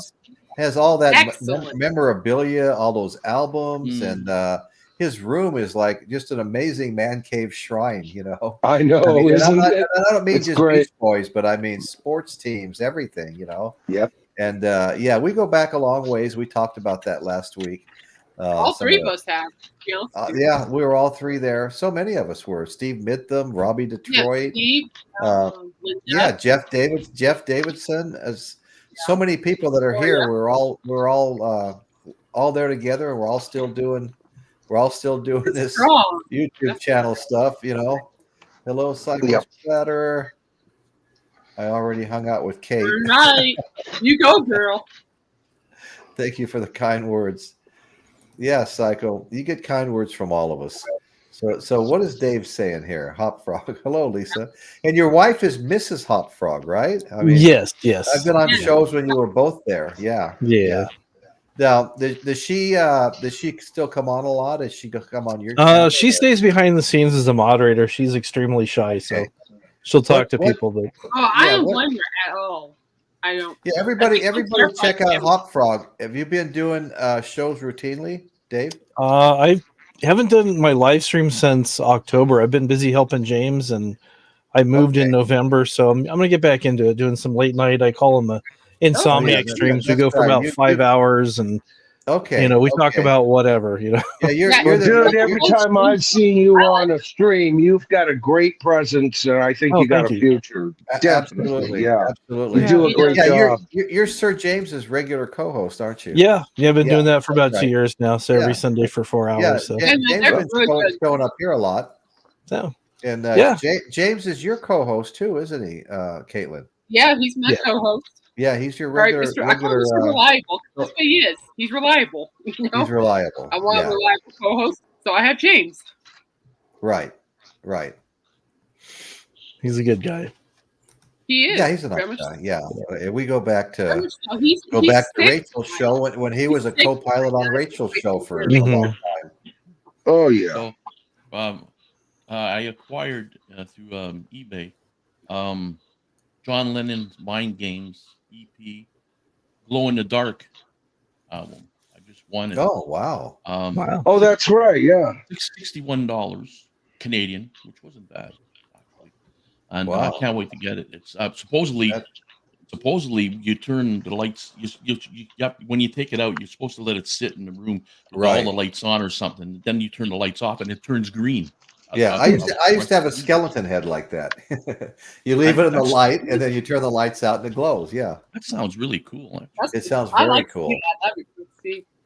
It was from the record day from this Oh, person, okay. and he bought it, and there's not that many around. A lot of them were selling the black wax ones, which were Mhm. way over $100 or 150, whatever some of them Wow. were for it.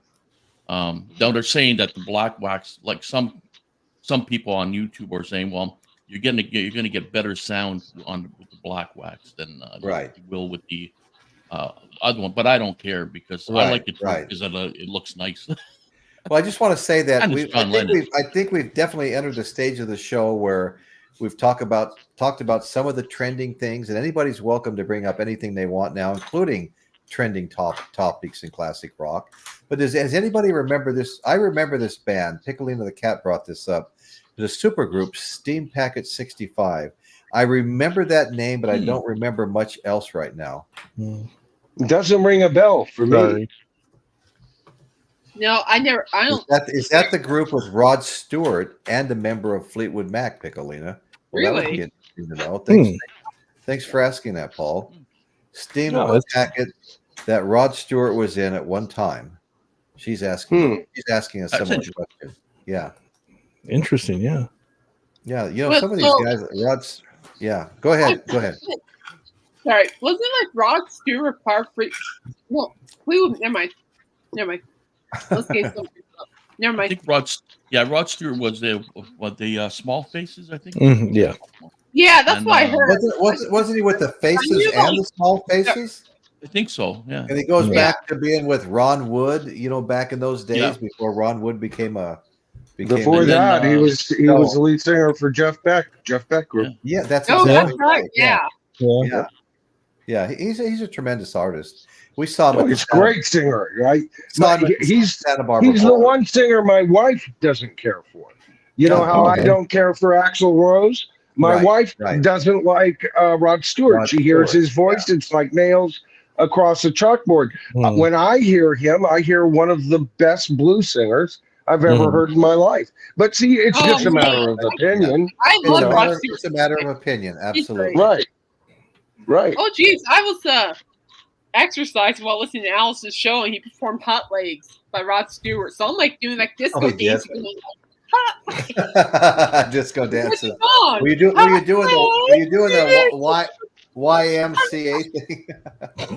I remember we'd go to these dance parties like the Fireman's Ball or something like that. Me and all my friends and their wives, and everybody be all dressed up. And somewhere before the night was over, they do that YMCA, and everybody was out there trying to make YMCA with their hands and stuff. And we were all drunk and laughing. It was an absolute ball, you know. Oh, I so freaking hated that song. Oh, I hated that song. I hated disco. There are some good disco records, but disco sucked. It still sucks. I hate disco. Hey, Royce. Guess what? I hate disco. God almighty. Disco? Oh, hey, Michael. That's one of the genres. That's one of the genres I ignored and stayed with my classic rock. Oh God. But there was a couple of fun songs like that if you were drinking it at a big dance floor, you know. Yeah. And Well, believe me, I had to disco be- put I had to be us drinking local that. musicians out of work overnight. So thank you, Disco Duck, and your Oh, dumbass. I know. Yeah, just I go know, duck. So, exactly. you know, Song. bandstands ripped up, and overnight, a small little 10 by 10 foot dance floor installed with a disco ball. With the disco. You know? Come on, Michael. Now, That's oh, it sucked. It sucked. And let me tell you another thing. It sucked. it sucked. Okay. Oh, okay. God. Well, Oh. how does the crew here feel about a village people show? A village people show. I built a custom house. At my funeral. I built a custom house around the corner from me for a couple of guys, Oh, and they were great guys. They were great guys, and people kept asking me, "Are they gay?" Well, we were building the house, you know. We were spending a lot of time there towards the end of the house. I go, "No, what's wrong with a couple of guy friends, you know, living together?" I mean, we all did that as teenagers. I had as many as 4 roommates at once, but. And the rent was $90 a month, so we had a lot of blow money with our unemployment from Las Vegas. But anyway, make a long story short, people kept asking me that, and I would always say no. I mean, Richard had this deep voice, and he was an engineer, and of course Frank owned a antique store. But anyway, so a deep voice. Well, he must have not been gay. So finally, one of the guys saw him, you know, laying together. You know, toward the end of the job, it might have been when they called me back later to put a big addition on the back, and then later, 4 years ago, they called me as a realtor to go sell the house. So I got to build it and sell it. It was totally cool to do that. Oh, that's cool. But they were good guys, and Frank sadly had a heart attack, and Richard was getting put in a nursing home, and his daughter showed up in town with orders to hire me and Betty to sell it for him. Okay, Oh, so wow. we listed it and had 3 offers between $20,000 and $30,000 over the asking price of the first weekend. Oh, So it was a great little job. But what was funny is I'm standing there with his niece, who had been put in charge and made the executor of his estate, and I looked at her. We're talking a little bit. I go, the guys didn't have any albums, did they? And she goes, albums? You like albums? I go, yeah, I like albums. And here was the big cabinet at the end of the room. And it had, you know, some doors down below. It was albums from wall to wall, you know. Nice. And that's where I got my 5 Village People albums, as well as some Joan Baez and some other stuff. But I got some good stuff, you know, out of that too. Anyway, enough of that. You guys. Well, you know what, Royce? I did want to say one thing. Despite what I just said, I could name, you know, 20, 30 great disco era records, even disco style records that I love.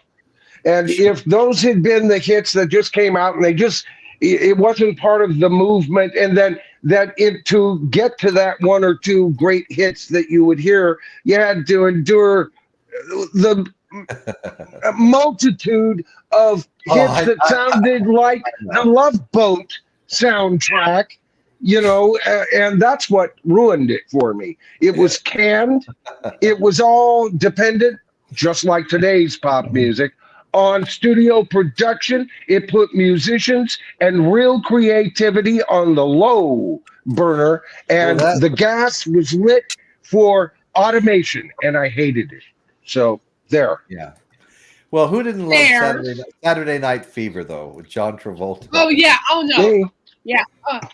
I didn't like it. I've tried to watch that movie so many times, and I just can't get into it. Boy, I love the soundtrack. I do, but the movie, oh God. And I like John Travolta.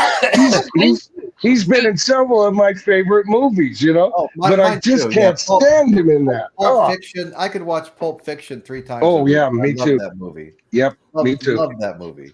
I showed a picture of a Saturday Night Live album cover to my 18-year-old grandson, and he was looking at it, and I go, John Travolta. He goes, no. Yeah. Well, there's no such thing as a bad Quentin Tarantino movie. Okay, right. No such thing. Right. You know, I think he's currently the best director in Hollywood, as far as I'm concerned. And he's my kind of director. He's like, no bullshit. No, you're not going to make me do what I don't want to do. Go suck a toe, you know. And I love his whole attitude. Did he Did he do Reservoir Dog? Yeah, that was a good one. I like the song. That was one of his very earliest green bag, right. something. The little green bag song. I like that song. Oh, I love that whole dialogue on tipping by these robbers, these gangstas, you know, and this big philosophical discussion. See, that's why Quentin Tarantino. See, there's the secret of his films. It's the dialogue. Yes, it's the fucking. Sorry, boys. The dialogue. Anyway, sorry about that. Yeah, that's only one tonight, Caitlin. I've been using freaking instead. Freaking doesn't count. I use it on my channel and I never get zip. Free. We all know what freaking means, though, don't we? Yeah. No, I don't. Caitlin's keeping score on my profanity, folks. So, but you know, it's his dialogue, how and the interplay of characters in his movies that really made me such a big fan. You can watch them 10 or 15 times and get something a little different every time you see it, you know? Oh, that's exactly right. Yeah. Yeah, it's hard to soak it all in at one time, you know? Oh, yeah. Recording Stephen Stills prior. Was Hendrix recording with Stephen Stills prior to his death or in the planning stage? I do know that Hendrix did play on a song for Stills' self-titled record. I think he played bass on that, didn't he? That's interesting, Dane. I didn't know that. Thank you. you. He played bass on that. Royce, what was he up to just before? Because you're way more familiar with Hendrix's history than I am. You know, he was he was still playing with Band of Gypsies, but there was some plans there or something. What was that? Let me think here for a second. Yeah, thanks. Because I thought he had plans for somebody other than Stephen Stills, but I can't remember. I don't recall either. I don't know that they were announced really. One of the last things he did that I'm aware of, well, I'm still buying his albums. He had 3 studio albums. I have 22 Jimi Hendrix albums. Okay, I'm behind. I only have 11. The family members are pumping them out. You know, you only have 11. Only 11. Yeah, I need to step up my game. Yeah, no, I just bought one live in Berkeley or something like that a while back, and you know, it's just I just can't. It's just hard to deny them. I'll go to like a place like Boo Boo Records. And I'll be looking at the various artists. And I'll come to Hendrix. And there'll be like 6 or 8 things I don't have. And I'm like, oh, my God. Where does it end? I'm coming out with them. Yeah, but Royce, that just makes you a super fan. And power to you for doing it. You know, it does. It's hard for me not to pick this stuff up. Oh, yeah. Yeah. I don't know if anybody else is familiar with this, but Royce has gotten me. He's the evil bastard that has gotten me back into vinyl. Well, I thought I was out, but they dragged me back in, Mama. I drug him back in. When he first said something to me, I go, you know, Michael, getting you back into physical media was by design. You didn't know it at the time. Yep. He saw me coming, folks, man. He saw me coming. And now you've just ordered an absolutely beautiful record player. Oh, my God. Yeah, it's a modest one, right? But it's got good reviews and for my needs and everything. And I got it on Royce's advice, and it'll be here tomorrow. And awesome. I've already, as you know, got a very small vinyl collection. I used to be a serious vinyl collector back in the day. I had about 1,000 records, and I sold them when CDs came. And then tough times made me sell my CD collection. Your CDs, so, I know. Isn't that sad? Exactly, yeah. What's the name of your turntable, Michael? It's the, oh, God, what is it, Royce? The Audio Technica USB X120. Yeah, it's just a modest turntable that'll get you there. And Johnny, I'll tell you, as long as I can get a certain sound, I've got the ears to translate the music. Yeah. All right. Oh I've no, got the ears. You Yeah. you won't be disappointed. I- You can spend yeah. a lot of you can spend a lot of money on a record player, but I just Yeah. think people get You out know- of control with that stuff. I remember when I bought my Audio Technica, and it was around $300.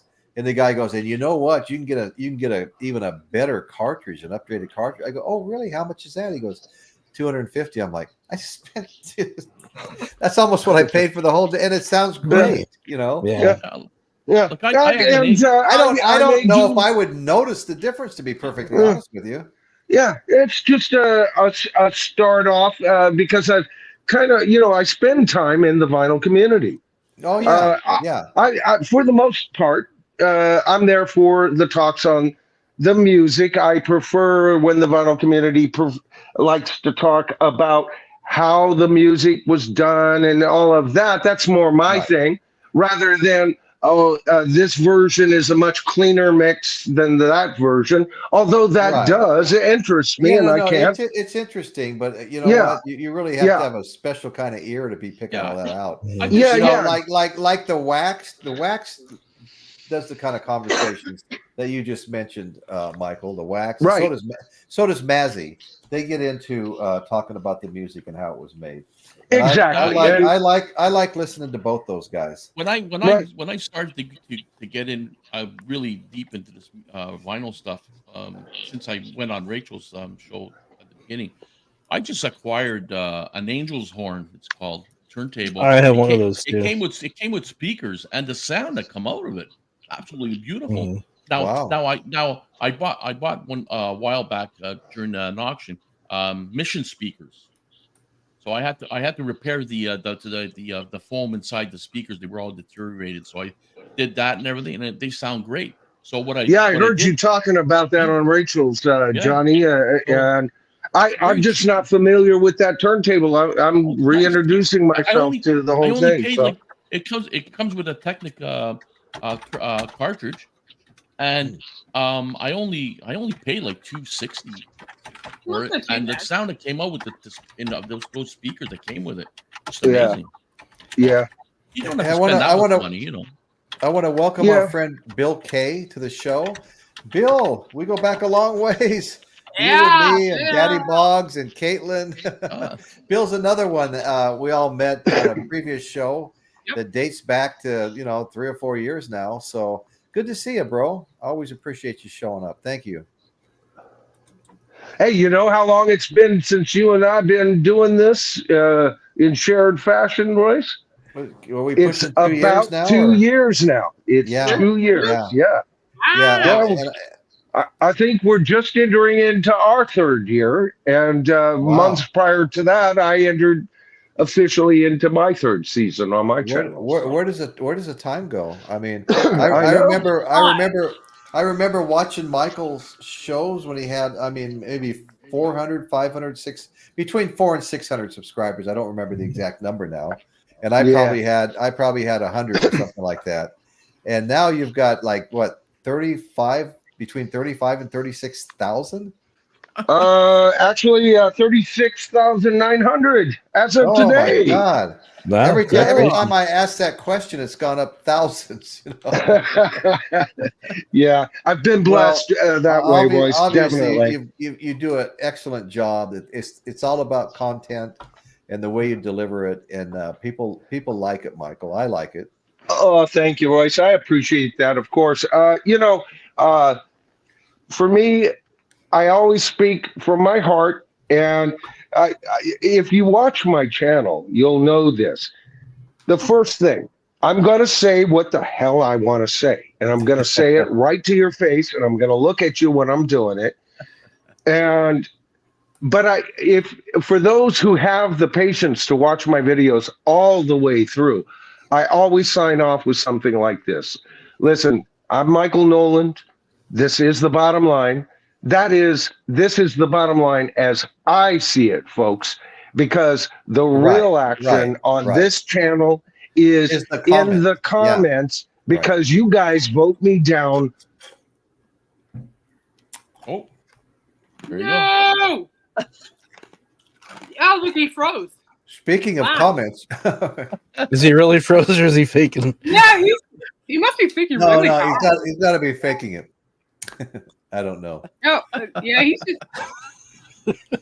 I remember first watching Michael's one the first time. I think I said it before, and I watched him, and he was like, "Do you know?" And I'm like, "Holy shit!" I thought he was gonna come out of the TV screen. But I enjoy his. Well, that's feedback what we on love on about this Michael. You know, he stuff. really gets into stuff, and he's And my he's got great rants. Oh my gosh, that's the my stunt double says hello, Yeah. Caitlin. Take it Just down. that double. That's funny. Michael, what's going on here? He's playing freeze Frozen. frame. He's frozen in Freeze time. frame. Free frame. Break the pose.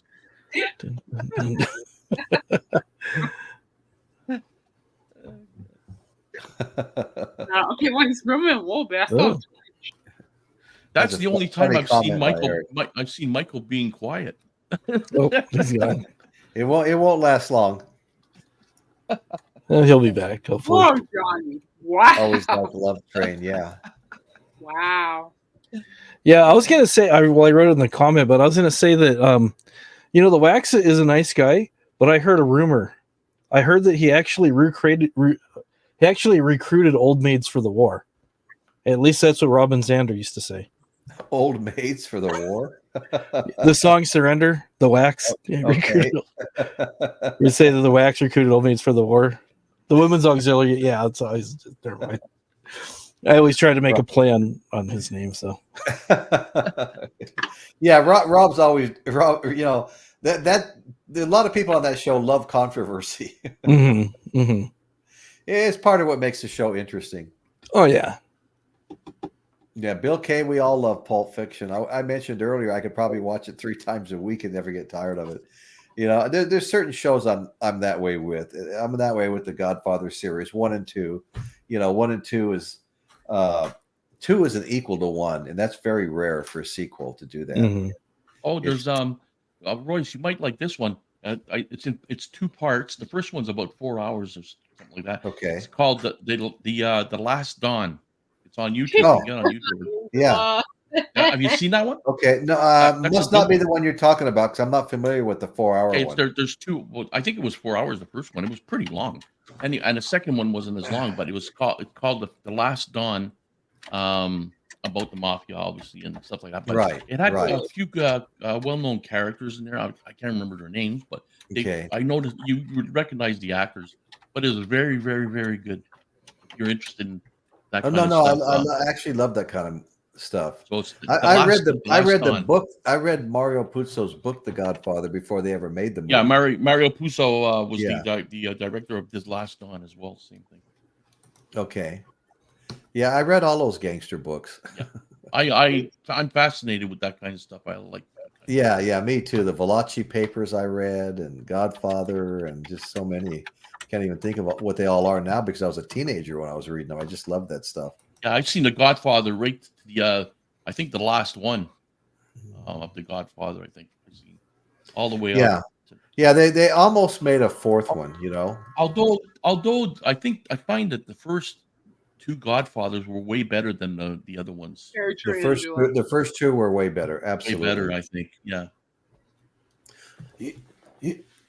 You all know me here. When have I ever refused an accommodation? Just this one time, the Solosso business. And I felt then and I felt now that drugs are going to destroy us all. It's not like alcohol or women, things that everybody wants. That's pretty good. That's not bad. Royce the big fish. Yeah. Just the big Yeah. Sleep You with know, the they have fish. all these names. Yeah, it's like Johnny the Big Fish Bazooka or something like that. Or Johnny the Big Fish Bazooka. Very true. you know, weird names they had in the middle there. But my all-time favorites was The Sopranos. Well, no, I absolutely loved that show. Absolutely loved it. It was okay. It wasn't like I I tell you hated one the watch- ending. No, I saw the ending. That Yeah. was interesting. No, I'm watching. What am I watching? Not the Bon Jovi documentary. I'm not watching that yet. But I'm watching Sons of Anarchy. I've seen that too. Lots. They're very That good. I just started season 2, and already it's looking really It's very good. Very, very Yeah, good. it's You looking know, really- I really appreciate Jerry C's comment here, wishing Hendrix would have played with Miles Davis, which they were talking about doing. Oh, Yeah, interesting. how amazing would that have been? You know, Right. I've really gotten into Miles Davis lately. Yep. Who's Erica You know, of course, missing? everybody probably has some kind of blue, but I also have his greatest hits. I think I bought his greatest hits at an auction by Rob the Waxed. Yeah, I did. Yeah. Yeah, And I have a few, I've been buying some jazz here and there, kind of like they say old people are supposed to listen to jazz, you know. Royce is single-handedly putting Jimi Hendrix kids through college. Jimi Hendrix, yeah. yeah, maybe. I'm not done yet. Yeah. You know, that's good for the state, the family of Hendrix to put out all this stuff. You know, it keeps I think so. Memory alive.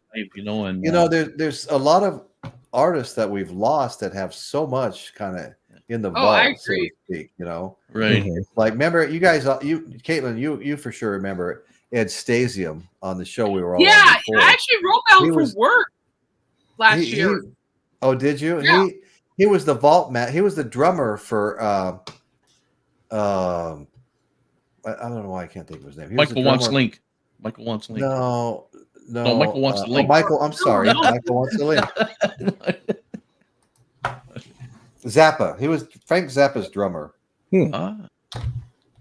And he's also referred to as the Vault Master. And they released some new stuff a couple of years ago, some new Frank Zappa stuff that's in the vault. And I guess there's tons of it in there. Mm-hmm. There's the link, Michael. There's the link, homeboy. Michael, get your booty up here. Now, when Michael comes on, we should all go. Totally. Yeah. Freeze frame. Yeah, that would be funny, actually.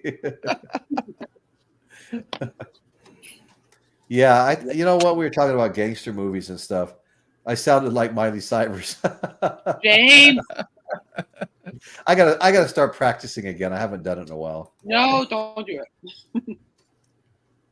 And I've seen somebody Dr. Rick. see, Dr. Rick, you're just like me. If I'm channel surfing and I come across Godfather 1 and 2, I don't care what I had planned. I have to sit there and watch it, you know. And if one's on, two's usually following it. So that's like the whole day right there.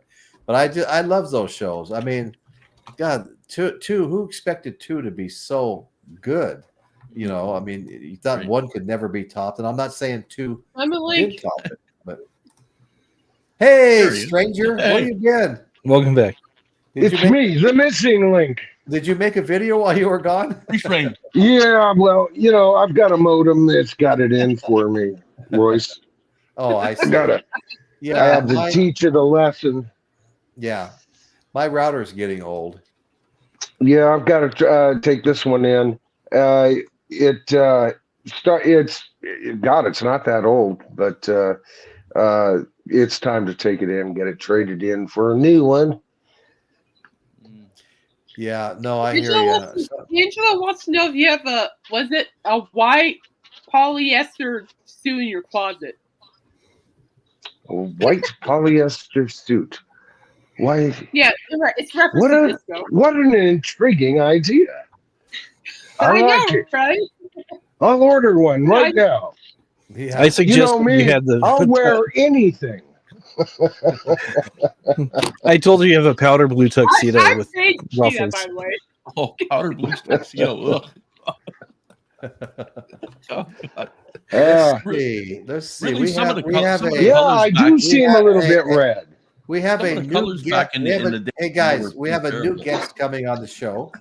We're going to add him to the stage. Okay, the Dark Side Boo. How are you? No, it's Melissa. I'm That's sorry. Melissa. Well, Hey, you really threw me. Is that How are you? how you doing, Melissa? Right? Yeah, I hope you're doing well. Yeah, I'm Yeah. fine, thanks. Oh, good. we just have some family stuff to take care of. So anytime something's I'm going on. to come up, yeah. I'm sorry. No, it's fine. Really, it is fine. It's just I'm never going to put my any channel or anything before that kind of stuff. So it's Right. just been Oh yeah. No, nobody should do that, you know. right.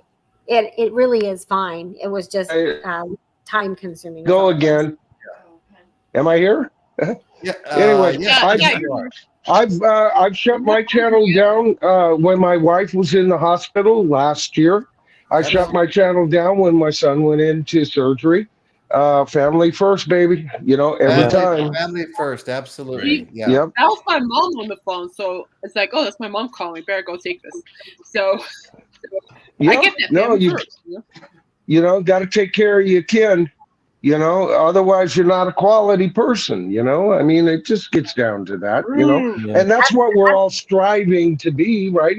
Is to Yeah. develop a character, to be a quality human being, and it starts off with stuff like that, folks. I have a great, Really, you know. but I have a great story for you guys. I thought everybody here might like this story. I might be securing a guest for the future, and he's in the Rock and Roll Hall of Fame. So Oh. Ooh. yeah, Wow. I can't say for sure yet, but Ooh. I can say who it is. I just can't say I can't say that I've secured the interview yet. Although he does do Can there be a interviews. hint? Okay, so I have cousins everywhere in Southern California, and I have a lot of people. Sorry, there went all my stuff off my table. Okay, so I have cousins in Southern California all over the place, and one of my or a few of my cousins on the other side of the family are first cousins with Jack Irons. Does anybody know who Jack Irons is? I do. Okay. So Yeah. he was the very first founding drummer with Red Hot Chili Peppers. And then after Hillel Slovak passed away, he left Red Hot Chili Peppers to be in Pearl Jam. And Michael has to hear this part. I'm listening. Okay, when Pearl Jam got into their Ticketmaster feud and refused to do anything with Ticketmaster, he left Pearl Jam because Pearl Jam wasn't touring and they weren't making any more recordings. Yeah. Okay, so he left that and he formed a band called 11. And if you listen to 11, it's okay. He made that band with Johannes. I never get his last name right, but it's Johannes, the guy who's in Them Crooked Vultures with John Paul Jones as the bassist. Led Zeppelin's. Okay. Yeah, and I've only peripherally listened to them. I love them. Yeah.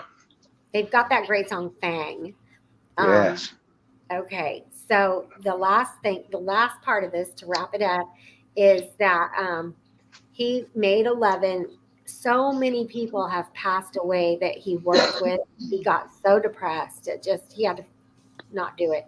So many of them were addicted to heroin. And he wanted to get clean and move forward with his life. And, you know, the members of the Red Hot Chili Peppers all have SA charges against them. They assaulted women. They were convicted of it. They weren't just charged. They were convicted of assault minors.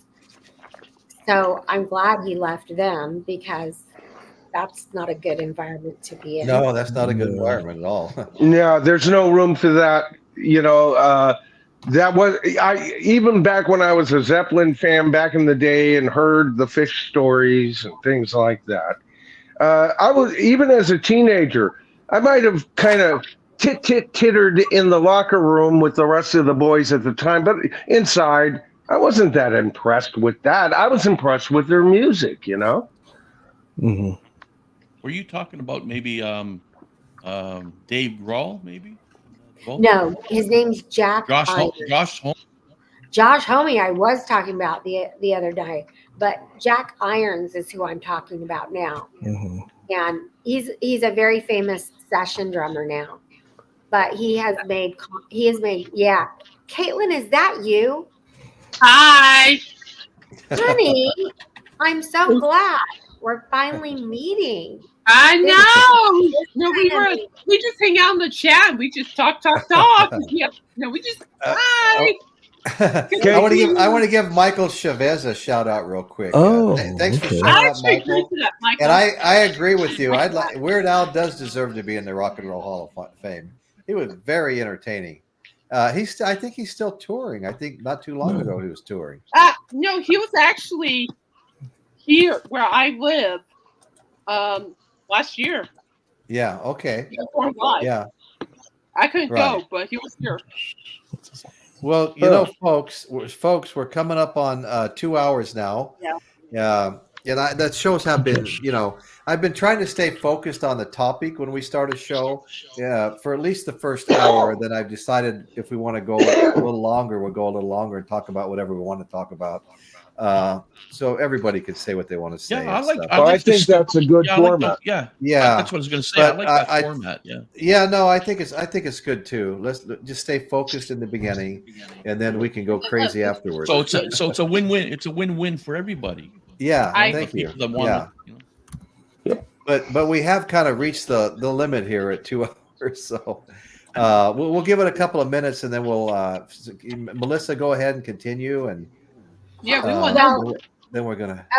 the only thing left is, when we first started talking, when my husband and I would first geek out over him, my husband and I, well, no, not me. I shouldn't say that. My husband is this famous surfer from SoCal. Okay.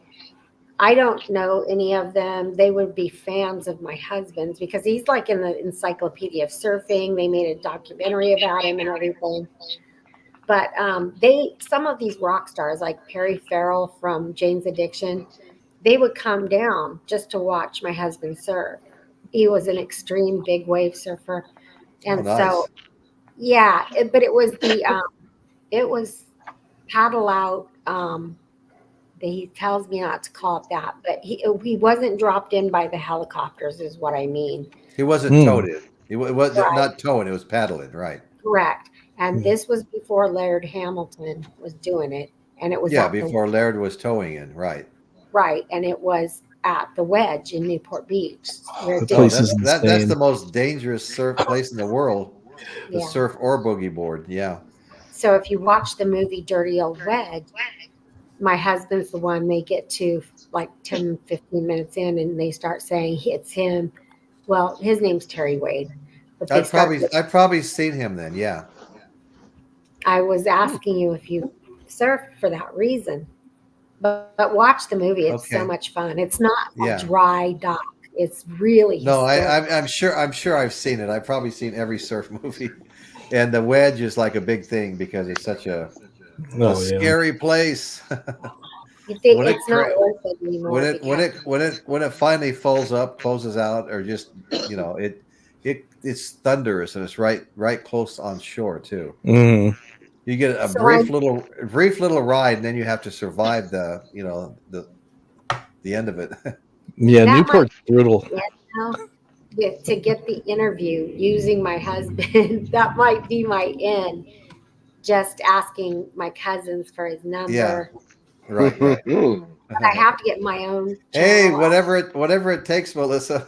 I'm telling you. Well, That works. all of the people related to Leon Russell and Derek and the Dominoes when I was making that content, and my numbers blew up then. Just views, not subs. But when that happened, there were people I was getting in contact with that were in Delaney and Bonnie and Friends who were so open to talking to me. Cool. Wow, that's very cool. That's another Eric Clapton lineage. He came through them too. Mhm. Played with Yeah, them for a while. that was some of my content as I lambasted Yeah. and credited. Right. Well, thanks for sharing that. I think we're going to wrap up now. Though, that guys. sounds interesting. I really- look forward to it. Yeah, totally, Melissa. Yeah. Hey, we're talking months Rachel down the does that. line. I have to approach it gently. Oh yeah, for sure. Oh, Okay, well, I want to thank everybody, for showing up, and watching the show tonight. I appreciate every one of you. You guys really make the show showing up and interacting with us this way. And also, I want to thank all of my co-hosts, Caitlin and Johnny L and Melissa and Michael Nolan, the one and only, and Dave Hopfrog. So thank you guys all so much. Angela, thank you. Dr. Rick, thank you. Piccolino the cat. And that's what's going on in Royce's World today. And we're signing off, folks. Good night. Good night, everybody. Good night. Night all. Michael